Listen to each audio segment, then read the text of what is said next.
अल्हम्दुलिल्लाह जैसे कि हम लोगों ने चैप्टर 18 भी कंप्लीट कर लिया, तो यहाँ पे बैक्टीरिया हमला हमारी ऑलमोस्ट कंप्लीट हो गई है। तो ये उसका छोटा सा टेस्ट था, तो मैंने सोचा कि मैं आप लोगों के साथ थोड़े से एमसीक्यूज़ शेयर कर दूँ, और ये अब मैं साथ साथ उसकी डिस्कशन करा देती हूँ आप लोगों को। सो क्वेश्चन नंबर 1 इज़, अच्छा इसमें हमारे पास कौन कौन से टॉपिक्स हैं? ये हमारे पास इकोलाई का है, साल्मोनेला का है और शिगीला का। सो question number 1 is, a 24-year-old woman presents with dysuria, frequency and urgency. Urine culture shows a gram-negative rod that ferments lactose on McConnell agar.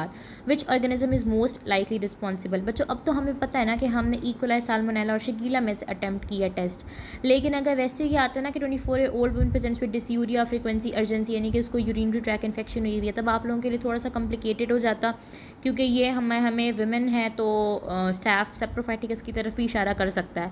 लेकिन आगे वो कहता है कि जो यूरिन कल्चर है ना वो ग्राम नेगेटिव रॉड है, तो मतलब कि हम स्ट्रिक्ट हो गए हैं कि हमने चैप्टर 18 के गिर्द रिवॉल्व करना है, और उसमें अब तक हम लोगों ने एक ही ऑर्गेनिज्म पढ़ा है जो कोई यूरिनरी ट्रैक इन्फेक्शन कॉज करता है। तो इतनी बात भी बहुत थी, बट आगे वो कह रहा है कि फर्मेंट्स लैक्टोज और मैकॉनकी एगार। तो यहाँ से ये बात कन्फर्म हो जाती है कि जो लैक्टोज का फर्मेंटर भी है, जो ग्राम नेगेटिव भी है, और जो यूटीआई भी कॉज कर रहा है, तो ऑफकोर्स इकोलाई ही होगा। So option number C is the right option. उसके बाद वो कहते हैं कि 6-year-old child develops bloody diarrhea after eating uncooked hamburgers. 2 days later, pallor, thrombocytopenia and acute renal failure occur. Which strain is most likely responsible? अब वो कह रहे हैं कि उसको ब्लडी डायरिया हुआ और अंडर कुक्ड हैम बर्गर खाने से, अंडर कुक्ड बीफ खाने से ब्लडी डायरिया। इसका मतलब है कि हमने एंटेरोहेमरेजिक स्ट्रेन की तरफ सोचना स्टार्ट कर देना है, एंटेरोहेमरेजिक स्ट्रेन की तरफ, क्योंकि ब्लडी डायरिया हो रहा है। आगे वो आपकी मजीद कन्फ्यूजन क्लियर करने के लिए कह रहे हैं कि थ्रोम्बोसाइटोपिनिया और एक्यूट रीनल फेलियर भी हो गया, यानी कि उसको हस भी हो गया। तो हस जो होता है वो हमारे पास EHEC की कॉम्प्लिकेशन होती है, तो option number C will be the right option. A traveler returning from developing country develops profuse watery diarrhea without fever or blood. वो कह रहा है कि एक ट्रैवलर है, उसको डायरिया हुआ है, यानी कि ट्रैवलर्स डायरिया हो रहा है, और प्रोफ्यूज वाटरी डायरिया है, इसमें फीवर और ब्लड नहीं है, तो मतलब ट्रैवलर्स डायरिया हमने सोचना है। The causative organism produces heat liable and heat stable enterotoxin. Which pathogen is responsible? Of course बच्चों, ट्रैवलर्स डायरिया है, उसके 2 एक्सोटॉक्सिन्स होते हैं, एक हीट लाइबल टॉक्सिन और एक हीट स्टेबल टॉक्सिन। तो ऑफ कोर्स जो पैथोजन होता है वो हमारे पास एंटेरोटॉक्सिजेनिक स्ट्रेन ऑफ इकोलाई होता है, इट इज़ ETEC। उसके बाद क्वेश्चन नंबर 5 वो कहता है, अच्छा इसका ऑप्शन नंबर ए था राइट ऑप्शन। क्वेश्चन नंबर 5 है, a patient presents with high fever, abdominal pain, rose spots on the abdomen and relative bradycardia. Which organism is most likely responsible? अब एक पेशेंट है जिसको फीवर बहुत तेज़ है, ठीक है, उसके पेट में बहुत दर्द है और रोज़ स्पॉट्स हैं एब्डोमेन के अंदर। बच्चों जो रोज़ स्पॉट्स है ना, यहाँ पे आप लोगों का एक बज़वर्ड है, मतलब आप लोगों के लिए क्लू है। रोज़ स्पॉट्स हमारे पास टाइफॉइड के अंदर होते हैं, और टाइफॉइड कॉजिंग ऑर्गेनिज्म का नाम होता है साल्मोनेला टाइफी। सो क्वेश्चन नंबर 5 का आंसर होगा बी। क्वेश्चन नंबर 8 है, a 4-year-old child in a daycare center develops fever, abdominal cramps and bloody diarrhea। यानी कि डे केयर सेंटर के अंदर, अच्छा डे केयर सेंटर भी एक क्लू है, डे केयर सेंटर के अंदर आमतौर पर शिगीला की इन्फेक्शन ज़्यादा होते हैं, लेकिन हम पढ़ लेते हैं पहले इसको। छोटा सा बच्चा है डे केयर सेंटर के अंदर, उसको फीवर हो रहा है, एब्डोमिनल क्रैम्प्स हो रहे हैं और ब्लडी डायरिया हो रहा है। अब ब्लडी डायरिया बच्चों हमने शिगीला के अंदर भी पढ़ा है, ब्लडी डायरिया हम लोगों ने इकोलाई के अंदर भी पढ़ा है। तो वो आगे से आपको कहता है कि only a few organism are sufficient to cause the disease. बच्चों की बहुत बड़ा क्लू है, क्योंकि हमारे पास शिगीला ऐसा ऑर्गेनिज्म है जिसकी इन्फेक्शस डोज इंतहाई कम होती है, यानी कि बहुत कम ऑर्गेनिज्म चाहिए होते हैं इस डिजीज़ को कॉज कराने के लिए। So which pathogen is most likely responsible? एक आपने याद रखना है कि जो शिगीला होता है ना वो बच्चों और बूढ़ों को ज़्यादा इफेक्ट करता है, और डे केयर सेंटर के अंदर उसके केसेस बहुत ज़्यादा आते हैं, और साथ में ब्लडी डायरिया भी है, और ओनली अ फ्यू ऑर्गेनिज्म। तो इसका answer of course Shigella sonnei बनेगा। Question number 8 answer number Charlie, Shigella sonnei. A bloody culture obtain during first week of illness. पहले वीक ऑफ इलनेस से लिया गया एक ब्लड कल्चर दिखाता है कि ग्राम नेगेटिव रॉड है जो कि प्रोड्यूस कर रहा है H2S ऑन TSI एगार। Which organism is most likely responsible? अब ड्यूरिंग द फर्स्ट वीक, ये जो वीक्स वाली बात होती है वो होती हमारे पास टाइफाइड के अंदर है। मजीद बना वो आपको कह रहा है कि वो TSI एगार के ऊपर H2S भी प्रोड्यूस कर रहा है, तो उसका बट भी ब्लैक होगा। तो कौन सा ऑर्गेनिज्म रिस्पॉन्सिबल? ऑफ कोर्स बच्चों टाइफाइड की बात हो रही है, salmonella typhi. Option number C will be the right option. Question number 9 है, a patient with bacillary dysentery. Bacillary dysentery मतलब शिगेलोसिस, शिगीला की इन्फेक्शन, उसको सीजर्स हो रहे हैं और स्वेयर कॉलोनिक अल्सरेशन हो रही है, तो which virulence factor is mostly responsible? जाहिर है शिगेलोसिस के अंदर, बेसिलरी डायसेंट्री के अंदर जो टॉक्सिन होता है उसका नाम शीगा टॉक्सिन होता है। सो क्वेश्चन नंबर 9 का आंसर होगा सी। A microbiologist identifies a gram-negative rod that is non-motile and does not produce H2S. Which organism is most likely? अब एक ऐसा ग्राम नेगेटिव रॉड है जो कि सबसे पहले तो ग्राम नेगेटिव रॉड, तो ये जो ऑप्शंस में लिखे हुए हैं ये सारे ग्राम नेगेटिव रॉड हैं। उसके बाद वो कह रहा है कि वो नॉन मोटाइल है। नॉन मोटाइल का मतलब है कि इकोलाई को तो हम इसमें से काट देते हैं, प्रोटियस को भी हम इसमें से काट देते हैं। प्रोटियस का तो इतना ज़्यादा मोटिलिटी होता है कि ये स्वार्मिंग कॉलोनीज प्रोड्यूस करता है। प्रोटियस मैं आप लोगों को करा दूंगी इंशाल्लाह। तो प्रोटियस और इकोलाई तो यहीं पर हमारे पास हो गए ख़त्म। And does not produce H2S। बाकी हमारे पास जो है ना बी और डी कट हो गए थे, बाकी ए और सी बच गया था, साल्मोनेला और शिगीला। वो कह रहा है डज़ नॉट प्रोड्यूस H2S। तो साल्मोनेला तो H2S प्रोड्यूस करता है, तो मतलब ये भी कट हो गया। तो हमारे पास option number C Shigella will be the right option, क्योंकि शिगीला ना H2S प्रोड्यूस करता है, ना गैस प्रोड्यूस करता है, ना लैक्टोज प्रोड्यूस करता है, ना ही मोटिलिटी शो करता है। So question number 11 is 65-year-old diabetic women develops pyelonephritis. ठीक है, डायबिटिक वीमेन थी और उसको पाइलोनेफ्राइटिस हो गया, किडनीज का इन्फेक्शन हो गया। Isolated organism possesses P fimbriae that facilitate attachment to the uroepithelial cell, यानी कि जो यूरिनरी ब्लैडर के सेल्स थे उसके ऊपर अटैच होने के लिए ख़ास किस्म की पिलाए है, जिसको पी फिम्ब्रियाई भी कहते हैं, गोल गोल पिलाए भी कहते हैं, वो वहाँ पे अटैच हुई। तो कौन सा ऑर्गेनिज्म रिस्पॉन्सिबल है? तो बच्चों ऑफ कोर्स हम लोग इकोलाई के बारे में ही सोचेंगे, क्योंकि सिर्फ इकोलाई होता है जिसके पास पी फिम्ब्रियाई या फिर आप कह लें कि गोल गोल पिलाए होती है। क्वेश्चन नंबर 12 है after consuming contaminated eggs several family members develop nausea, vomiting, fever and diarrhoea. Which organism is most likely involved? अच्छा, जो कंटेमिनेटेड एग्स और पोल्ट्री होती है ना, इससे हम ज़्यादातर सोचते हैं साल्मोनेला स्पीशीज़ के बारे में। ठीक है, और काफ़ी सारे फैमिली मेम्बर्स अफेक्ट हो रहे हैं, तो इससे भी हम लोगों को एक क्लू मिल सकता है। तो बच्चों ये हमारे पास EHEC तो नहीं हो सकता, ठीक है, ETEC भी नहीं हो सकता, क्योंकि इसके अंदर उसने क्लियरली एक तो बताया हुआ नहीं हुआ। दूसरा इसके अंदर जो बज़वर्ड है ना बच्चों, वो है कंटेमिनेटेड एग्स। अगर EHEC होता तो यहाँ पे वो हैमबर्गर्स बीफ के बारे में लिखता, अगर ETEC होता तो यहाँ पे वो ट्रैवलिंग का कोई क्लू देता। ठीक है, और शिगीला के अंदर भी वही किसी बच्चे का जिक्र देता, डे केयर सेंटर का जिक्र देता, या फिर इन्फेक्शियस डोज का बताता। तो it is option number A, due to eggs, contaminated eggs. Question number 13 is a patient with typhoid fever is treated successfully but continues to excrete organism in stool for years, यानी कि वो खुद तो ठीक हो गया टाइफाइड का बंदा, लेकिन वो क्रोनिक कैरियर बन गया, जिसकी वजह से वो उसको खुद को बीमारी नहीं होगी लेकिन वो दूसरों को इन्फेक्ट कर सकता है। तो बैक्टीरिया जो है ना वो कौन सी लोकेशन में परसिस्ट करेगा? बच्चों ये काफ़ी इंपॉर्टेंट और काफ़ी रिपीट होने वाला क्वेश्चन है। सो इसका आंसर होगा गॉल ब्लैडर। मैंने आप लोगों को बताया था कि ये फेगोसोम्स ऑफ पायर पैचेस से मूव करता है लिवर, गॉल ब्लैडर और स्प्लीन की तरफ, और गॉल ब्लैडर से जो है ना ये क्रोनिक कैरियर बन जाता है, क्योंकि गॉल ब्लैडर के अंदर ये परसिस्ट करता है। So option number B will be the right option. Question number 15 is a stool isolate यानी कि स्टूल का सैंपल लिया है, वो लैक्टोज का नॉन फर्मेंटर है। ठीक है, लैक्टोज का नॉन फर्मेंटर है, नॉन मोटाइल और H2S प्रोड्यूस नहीं करता। Which organism best fits these findings? अच्छा, इस तरह के MCQ ना बहुत आते हैं कि which organism best fits these finding, और ये मुझे बहुत बुरे लगते हैं। अच्छा खैर, मैं आप लोगों के लिए सिंपल कर देती हूँ। तो सबसे पहले वो कह रहे हैं कि लैक्टोज का नॉन फर्मेंटर है, तो ई कोलाई तो हमारे पास वैसे ही कट हो गया क्योंकि ये लैक्टोज का फर्मेंटर है। उसके बाद वो कहते हैं कि वो नॉन मोटाइल है, तो ई कोलाई और प्रोटियस हमारे पास यहाँ पे कट हो गया, और शिगीला भी कट हो गया क्योंकि हाँ नहीं, शिगीला नॉन मोटाइल होता है।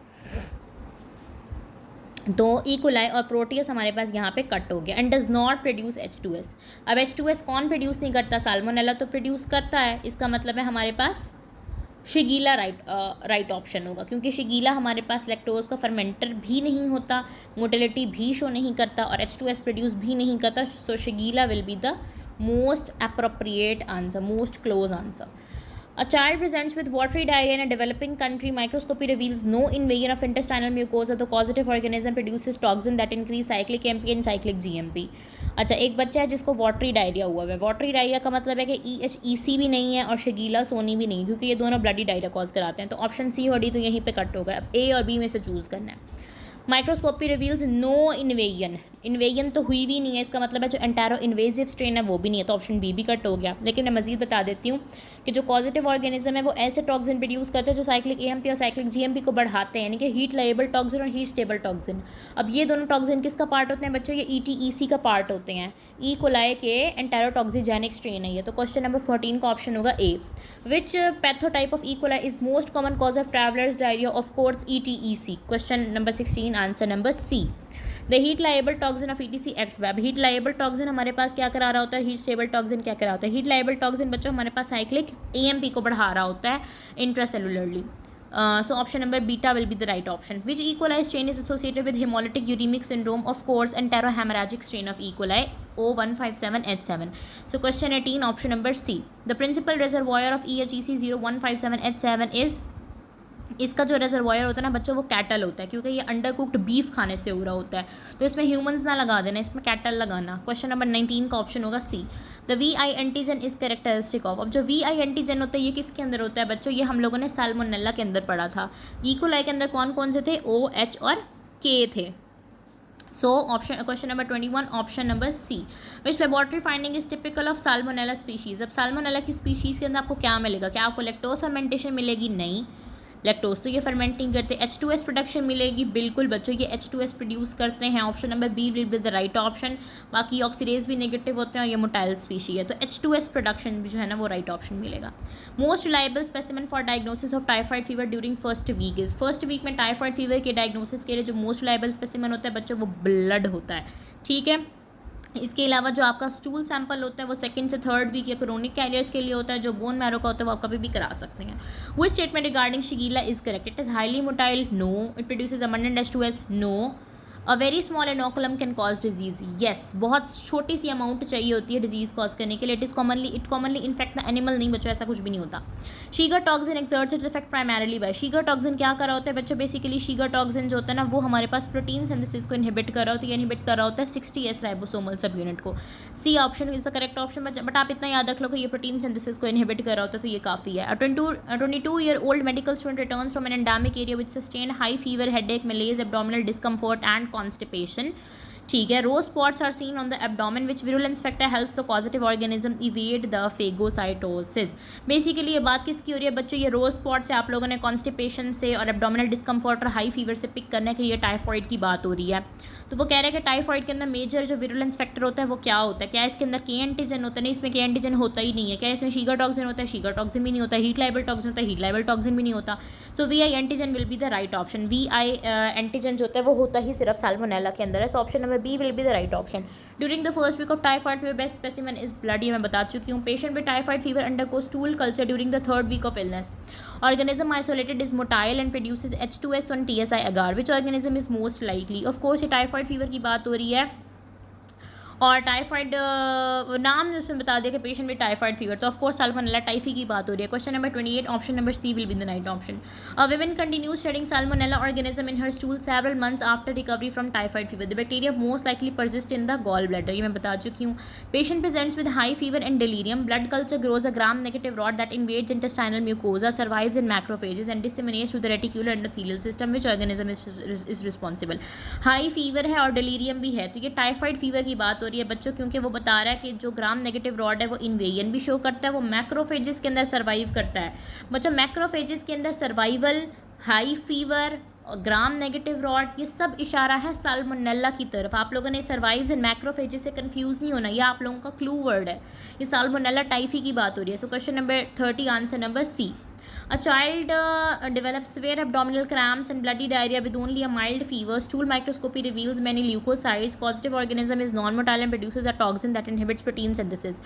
Which organism is most likely? अच्छा छोटा बच्चा है, अब छोटे बच्चे से आप लोगों ने याद रखना है कि ये शिगीला ज़्यादा हो सकता है इसमें। एब्डोमिनल क्रैम्प्स, ब्लडी डायरिया है, ठीक है। एब्डोमिनल क्रैम्प्स और ब्लडी डायरिया, अब हमारे पास एक तो शिगीला में भी होता है और एक EHEC में भी होता है, लेकिन सिर्फ ऑप्शन ही सिर्फ शिगीला का है ना, EHEC का ऑप्शन ही नहीं है। तो आप लोगों ने शिगीला सोचना है, लेकिन अभी आप लोगों ने आगे देखना है। ऑर्गेनिज्म नॉन मोटाइल है, ऑर्गेनिज्म एक टॉक्सिन प्रोड्यूस करता है जो इनहिबिट करती है प्रोटीन सिंथेसिस को, यानी कि शीगर टॉक्सिन। तो कौन सा ऑर्गेनिज्म मोस्ट लाइकली होगा? Of course Shigella dysenteriae. 31 का आंसर होगा C. A patient with bacillary dysentery develops HUS. Which toxin is primarily responsible?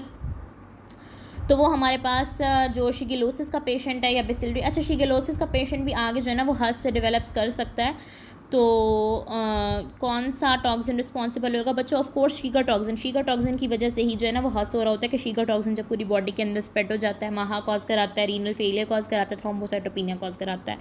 Microbiology student identifies the gram negative rod that is non motile, does not produce H2S and ferments glucose but not lactose. Which organism is most likely responsible? अगर आप लोगों ने मेरा overview वाला lecture लिया है ना, जो मैंने आप लोगों को कहा था मेरा यूट्यूब से ले लेना, तो उस पर हम लोगों ने बात की है कि जो शिगीला होता है वो सिर्फ ग्लूकोज का फर्मेंटर होता है, वो ना H2S प्रोड्यूस करता है, ना लैक्टोज फर्मेंट करता है, ना मोटिलिटी शो करता है। तो ऑफ कोर्स ये शिगीला की बात हो रही है। So question number 33 option number C.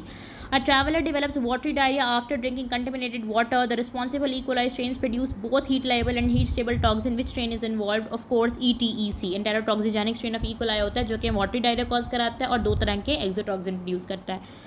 A child develops hemorrhagic colitis after eating undercooked beef. ठीक है। Antibiotics are avoided because of concern of Hus. Which organism is most likely? Of course, O157H7 strain, enterohemorrhagic strain of E. coli.